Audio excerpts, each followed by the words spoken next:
If I can just draw the right magic card, I'll be able to win this match. What? No! Who left their orange happy juice up here?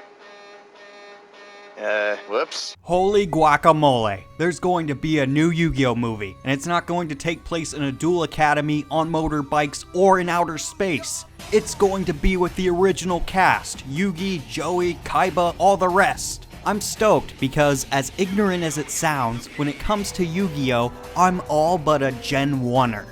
Duel Academy has recently become my favorite Yu-Gi-Oh game that I have played, but aside from that, they might as well have called the first series Yu-Gi-Oh, the only series that matters. I've only talked about Yu-Gi-Oh once thus far throughout my video making career, and I haven't done an April Fool's list about anime or card games, so why not? There isn't really an objective standard with which to measure the greatness of the duels from the first Yu-Gi-Oh series. Essentially, the more awesome the plays are throughout the duels and the more sense they make, the better.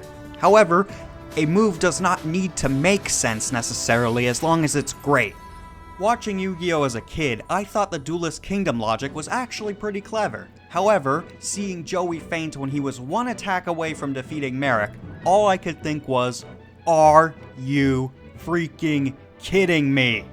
The only real rule I can think of is that these duels are going to be judged based off the duels and what happens in the immediate vicinity, not the episodes in which the duels take place.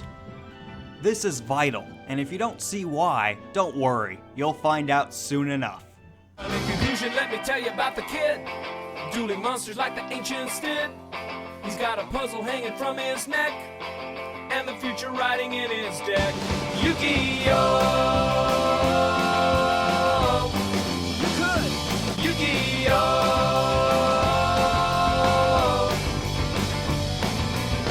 Number 10. I always felt that Joey was a victim of circumstance. He was an excellent duelist, but most of his victories either came down to luck or just plain nonsense. If you want to see a duel that truly exemplifies Joey's abilities, check out when he fought against Valen.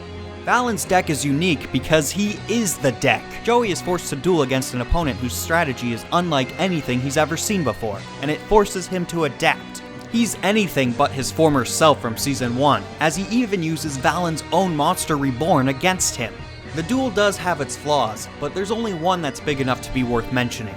Valen is able to use Hermos against Joey even after he's played the Seal of Orichalcos. It's been established by this point in the show that someone who uses the Seal of Orichalcos cannot control the dragons. Other than that, this duel is a screaming good time. Number 9. Yu-Gi-Oh, like a lot of manga-based anime, has a lot of filler. The Season 3 Virtual World story arc killed my interest in Yu-Gi-Oh for many years. It comes out of absolutely nowhere, deck masters aren't adequately explained, and when it's over, it's never mentioned again. Even the better fillers got a passing glance at the end of the series, as if the writers wanted to pretend the Virtual World arc was never conceived. Not a single duel from the Virtual World arc appears in this list. It's spoilers, but they're not major spoilers because I'm pretty sure you all saw that coming. The rest of Season 3 is very hit or miss. The duel between Yugi and Kaiba is a solid hit. This is the only duel between Yugi and Kaiba that actually feels natural. There's no Exodia that saves Yugi at the last second, Anubis doesn't pop up in the middle, you get the idea. Both Yugi and Kaiba play their own cards to their strengths and their opponent's cards to their weaknesses. Yugi even uses Pot of Greed strategically instead of just playing it as soon as he draws it. Who would have thought that's even possible? Still, there's only so many counters and counter-counters that you can take before you start rolling your eyes at the whole thing. It's still a solid duel, one of the longest in the series, and for good reason. Number 8. Raphael has had a hard life. In his second duel against Yugi, he allows his rage to consume him, activating the Seal of Orichalcos in an attempt to capture Yugi's soul so the Great Leviathan can arise and destroy everyone on Earth. During his first duel with Yugi, it's difficult to see why someone like Raphael would team up with someone like Dartz. However, it becomes apparent during this duel that Raphael's love for his monsters is only exceeded by his hatred for humanity. Also, Yugi has learned since their last duel. He goes to great lengths to preserve the well-being of his monsters.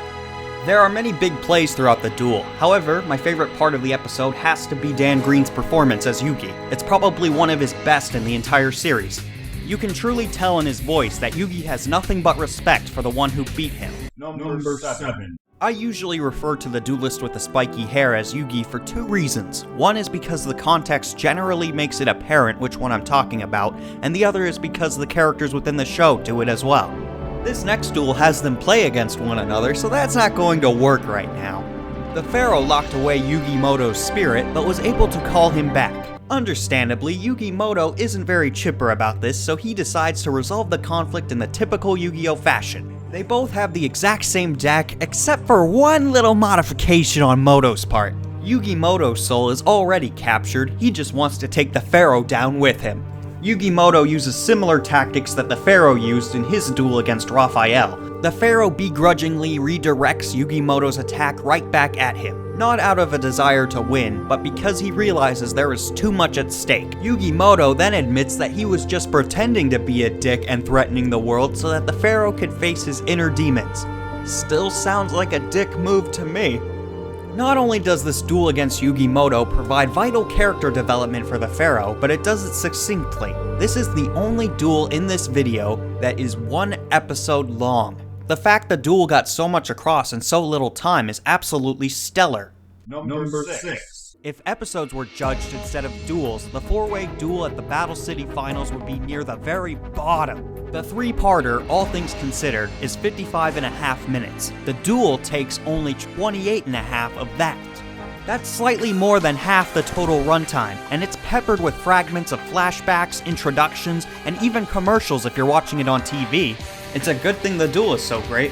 Each character has their own set motivations for who they want to face next. Joey wants to duel Merrick so he can rescue Mai.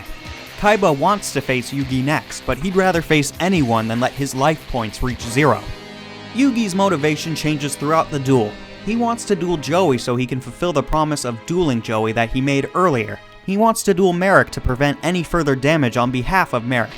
And he wants to duel Kaiba so that he could possibly take Kaiba's Egyptian God card and make it easier to defeat Merrick. Merrick, being the sadist he is, doesn't care who he faces next and tries to take as many life points from his opponents as possible. Simply put, it's amusing to see each of the duelists pitted against one another at the same time. 1 second Yugi's protecting Joey, the next he's attacking him. Finally, Joey attacking Kaiba knowing that he would retaliate, and then redirecting that retaliation towards Merrick was absolutely brilliant. He used Kaiba's ego to his own advantage. If only he acted similarly during his one-on-one duel with Kaiba. Number 5. When your opponent's strategy involves removing your cards from the game, what do you do in retaliation? Remove your own cards from the game, of course! The duel between Seto Kaiba and Siegfried von Schroeder is pretty phenomenal, but what secures its placing on this list is Kaiba's last move, which lasts roughly 3 entire minutes. Siegfried played a card where both of them had to estimate how many spell cards they would use in a single turn, and for each one they used, they would gain 500 life points, but if they were short, they would lose 1,000 life points for each card they were short of their prediction. Kaiba draws his only card in his hand, and predicts he will use 4 spell cards. He then uses Card of Demise to get 5 cards into his hand. He winds up using 4 spell cards and returns 5 dragons that have been removed from the game to the field. Siegfried's Valkyrie gains attack strength for every dragon on the field, so now it's extremely powerful. Kaiba kills his own dragon so the Valkyrie can become weaker. Makes you wonder why he even summoned it in the first place. He then uses 2 of his monsters of 3000 attack to wear down the Valkyrie's defense. He uses one of his blue eyes to defeat the Valkyrie, then he uses his other blue eyes to finish Siegfried off. Essentially, nothing short of card game poetry. I'm funny. Number 4. In their first duel, Yugi-Moto taught the Pharaoh about the importance of priorities. In their second duel, the final duel of the series, Yugi-Moto must teach the Pharaoh how to accept defeat so that his spirit can be free. Of course, for that to actually happen, he would have to be defeated. Both duelists have an advantage over the other. Yugi-Moto has the element of surprise, as not even the viewer is entirely aware of what is in his deck. The Pharaoh, on the other hand, has the ability to draw the exact card he desires. Having shared the same body for many years, Yugimoto and the Pharaoh both know each other extensively, and that's shown very well in this duel as they have many counters that don't feel like too long of a chain. Because of the constant one-upsmanship, it actually feels like a genuine duel. Even the arrogant Kaiba cannot believe what he is seeing. This duel could have actually been a lot higher, but there are two things that set it back immensely. First, many of the cards used don't actually exist within the card game. Seems kinda silly to do that for the final duel of the series. Second, while I would say that Dan Green's voiceover work as the Pharaoh became better as time moved on, with Yugimoto it seemed to get worse. I'd give Joey this Glory of the King's opposite hand card to duel with, except then I wouldn't be able to duel Pegasus and save my grandpa. And I'll activate it by sacrificing this card! My red gadget! But in the end, how can you defeat somebody who can manipulate the future? You force them into a corner where there's absolutely nothing they can do. This duel has many humongous plays by both parties, so much so that by the end of it, the Pharaoh believes it's the greatest match he's ever played, and he is willing to accept defeat. Overall, it's a very satisfying and worthy conclusion to the series. Number 3. Yugi and Kaiba vs. Dartz. The duel that looked as though it would end in 3 turns turned out to be a 6-part behemoth. People gave 4Kids a lot of flack for its localization efforts. However, I think overall the voice acting is pretty solid. Dartz is the best example of this. In the Japanese version, he sounds like some weird little man, but when Wayne Grayson voices him, he sounds completely sinister. He does indeed sound like the kind of person who would use the souls of his enemies' friends as shields. Am I supposed to be scared to attack? Well, only if destroying an innocent soul concerns you. Nah. As the president of a major corporation, I have to do that every day. Did that line seem out of character for anyone else? Kaiba's extremely jaded, but he has a moral code. Fun fact, in the Japanese version of the show, Kaiba says that if those really are the souls of the fallen duelists, they'd be more than willing to die in order to save the world from destruction. That's much better than insisting they're holograms for the 187th time. Eventually, Raphael comes by and realizes that Dartz really is a jerk. Making Raphael angry is exactly what Dartz wanted to do to have the Seal of Orichalcos claim the soul it failed to do so a while ago. Dartz's hypocrisy is astoundingly delusional. He keeps saying that the human race is filled with darkness and must be purged, but he keeps talking about using the powers of darkness himself. This isn't an ethical dilemma about whether or not smaller evils are justified in destroying larger evils. Dartz is completely insane. Eventually, Kaiba falls and Yugi feels like surrendering. Then he decides, nah, I'm too good for that. Dartz gives all of his life points to summon a monster that has infinite attack and defense points. If Yugi defeats it, he wins.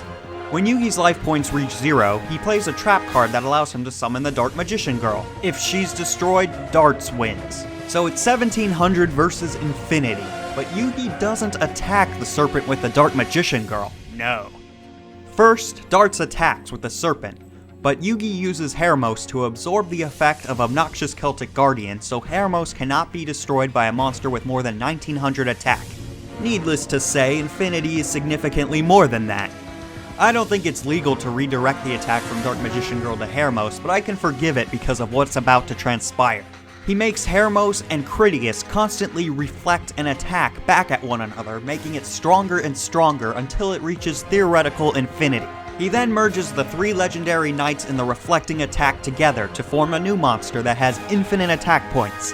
He then employs this new monster to target the serpent, destroying it. Some people say this ending to the duel is stupid because infinity cannot be larger than infinity. However, there are 2 things wrong with that idea. First, Timaeus the Legendary Knight's attack and defense points equals whatever monster on the field has the highest attack and defense points, which would be infinity thanks to the serpent. This makes the endless loop silly, but still pretty flashy. Second, even if Timaeus the Legendary Knight were destroyed in the battle, the serpent is gone but the Dark Magician Girl is still standing. Or sitting in this case. That means Yugi wins this awesome duel. Number 2. If you have never played Yu-Gi-Oh! Duelist Kingdom style, I highly recommend it. It can be very liberating. The name of the game is just as much trying to baffle your opponent as it is actually using the cards. As to be expected, during the second duel between Yugi and Kaiba, both of them break the game's various rules.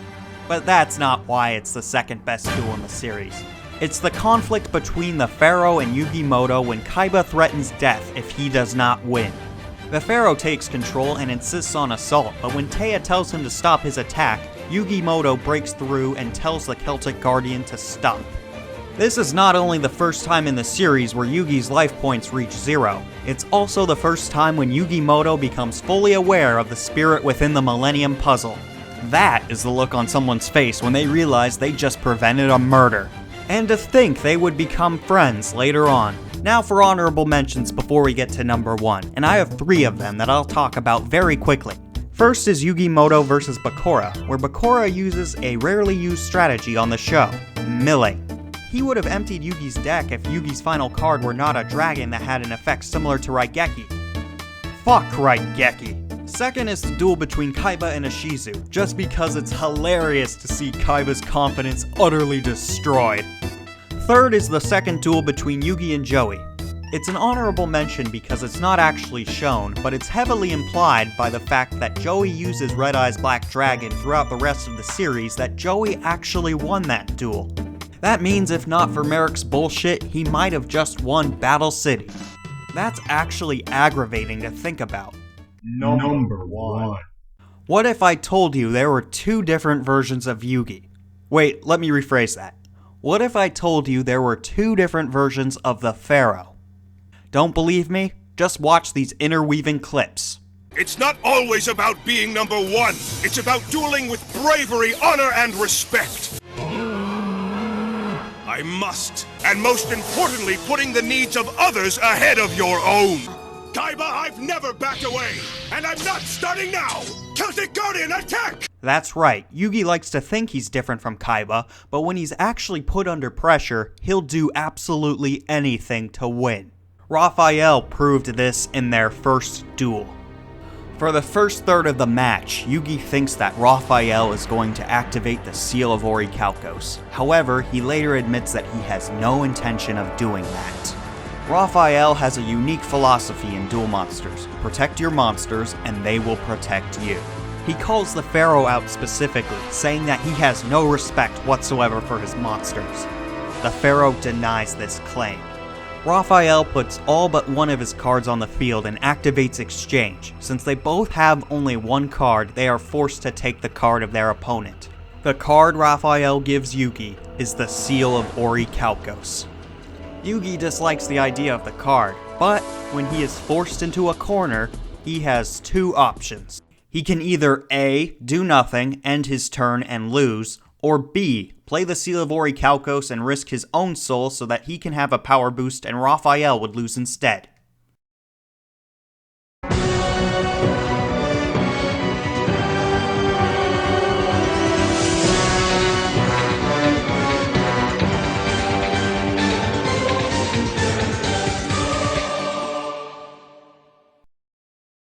What follows could just be the seal influencing him, but in the end, what matters is that he decided at his own volition to play the card in the first place.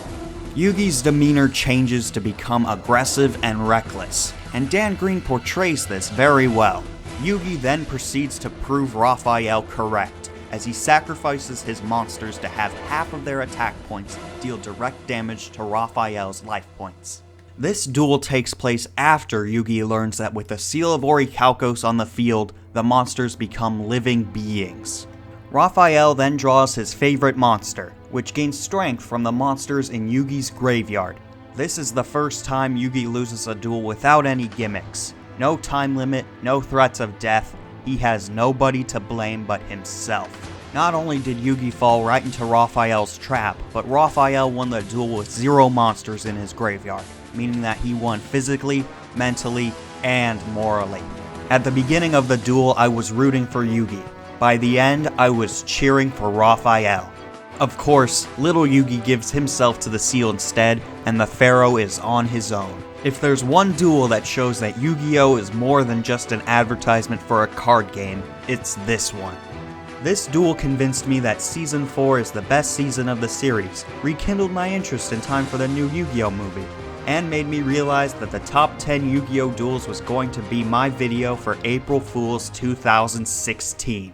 If this is the first time you're watching one of my videos, I make top 10s relating to video games, hence my username, GamingTopTen. Check out my other videos if you're interested, or even follow my Tumblr. Whatever you do, make sure you have a fantastic day.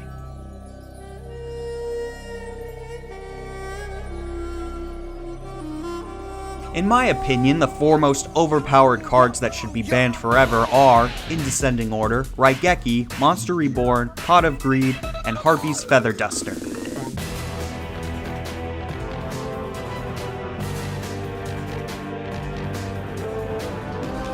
Since it's difficult to speak of Yu-Gi-Oh! Without mentioning Yu-Gi-Oh! Abridged, my favorite episode of Yu-Gi-Oh! Abridged is episode 36, The Man Who Would Be Steve.